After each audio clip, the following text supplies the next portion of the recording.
हर साल 23 फरवरी को social media पर एक खास किस्म का तूफान आता है। अचानक हजारों अकाउंट से एक ही तरह की भाषा, एक ही तरह के वीडियो और एक ही तरह के आरोप भारतीय सेना पर लगाए जाने लगते हैं। ये आरोप है 1991 कश्मीर के कुनन पोशपोरा मामले का है। लेकिन क्या आपने कभी गौर किया है कि ये महज यादें नहीं, बल्कि एक सोचा समझा डिजिटल प्रोपेगेंडा है। आज हम डिकोड करेंगे स्क्रिप्ट को, जिसका इस्तेमाल स्थानीय और सीमा पार के हैंडल भारतीय सेना को नीचा दिखाने के लिए कर रहे हैं। ये अभियान महज एक संयोग नहीं है, बल्कि एक सुनियोजित एजेंडे का हिस्सा है, जिसका उद्देश्य भारतीय सेना की प्रतिष्ठा को धूमिल करना और कश्मीर में असंतोष की भावनाओं को भड़काना है। इस प्रोपेगेंडा की स्क्रिप्ट बहुत स्पष्ट है और इसके पीछे एक सुनियोजित तंत्र काम करता है। एक ही तरह की भाषा और शब्दावली। इस डिजिटल अभियान में इस्तेमाल की जाने वाली भाषा और शब्दावली आश्चर्यजनक रूप से एक जैसी होती है। क्रूरता, अत्याचार, न्याय की कमी और मानवाधिकार उल्लंघन जैसे शब्दों का बार बार इस्तेमाल किया जाता है, ताकि लोगों में भावनात्मक प्रतिक्रिया पैदा हो और सेना के प्रति गुस्सा भड़के। ये पोस्ट्स अक्सर एक ही समय पर और बड़ी संख्या में शेयर किए जाते हैं, जो एक समन्वित प्रयास का संकेत देते हैं। इस प्रोपेगेंडा में अक्सर पुराने वीडियो और छवियों को अपने एजेंडे के हिसाब से काटकर पेश किया जाता है।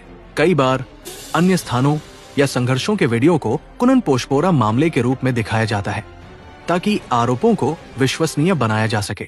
ये वीडियो अक्सर भावनात्मक होते हैं और लोगों की सहानुभूति बटोरने के लिए इस्तेमाल किए जाते हैं, बिना ये बताए कि उनकी सत्यता क्या है। हर साल वही पुराने और साबित न हो सकने वाले आरोप दोहराए जाते हैं। इस मामले में कई जांचें और कानूनी प्रक्रियाएं हुई हैं, लेकिन डिजिटल प्रोपेगेंडा इन सभी को नजरअंदाज करता है और महज एक ही पक्ष को प्रस्तुत करता है। नए सबूतों या गवाहों की कमी के बावजूद इन आरोपों को सच मानकर प्रचारित किया जाता है। ये प्रोपेगेंडा केवल स्थानीय स्तर तक ही सीमित नहीं है, बल्कि सीमा पार के हैंडल भी इसमें सक्रिय रूप से भाग लेते हैं। पाकिस्तान से संचालित कई social media accounts in post को बड़ी संख्या में शेयर करते हैं और भारत विरोधी एजेंडे को आगे बढ़ाते हैं। ये एक सुनियोजित तालमेल का संकेत देता है, जिसका उद्देश्य भारत को अंतर्राष्ट्रीय स्तर पर बदनाम करना है। इस डिजिटल अभियान का मुख्य उद्देश्य भारतीय सेना को एक दमनकारी और क्रूर बल के रूप में पेश करना है। ये कश्मीर में भारतीय सेना के आतंकवाद विरोधी अभियानों को कमजोर करने और स्थानीय लोगों में सेना के प्रति अविश्वास पैदा करने का प्रयास है। साथ ही इसका उद्देश्य कश्मीर मुद्दे पर वैश्विक जनमत को प्रभावित करना और भारत पर अंतर्राष्ट्रीय दबाव बनाना है। हमें ऐसे सोशल मीडिया अभियानों के प्रति सतर्क रहने की जरूरत है। किसी भी जानकारी को शेयर करने से पहले उसकी सत्यता की जांच करना महत्वपूर्ण है। विश्वसनीय समाचार स्रोतों और आधिकारिक बयानों पर भरोसा करें। ये याद रखें कि सोशल मीडिया पर अक्सर फेक न्यूज और प्रोपेगेंडा को सच मानकर प्रचारित किया जाता है। हमें इस डिजिटल युद्ध को समझने और इसका सामना करने के लिए तैयार रहना चाहिए।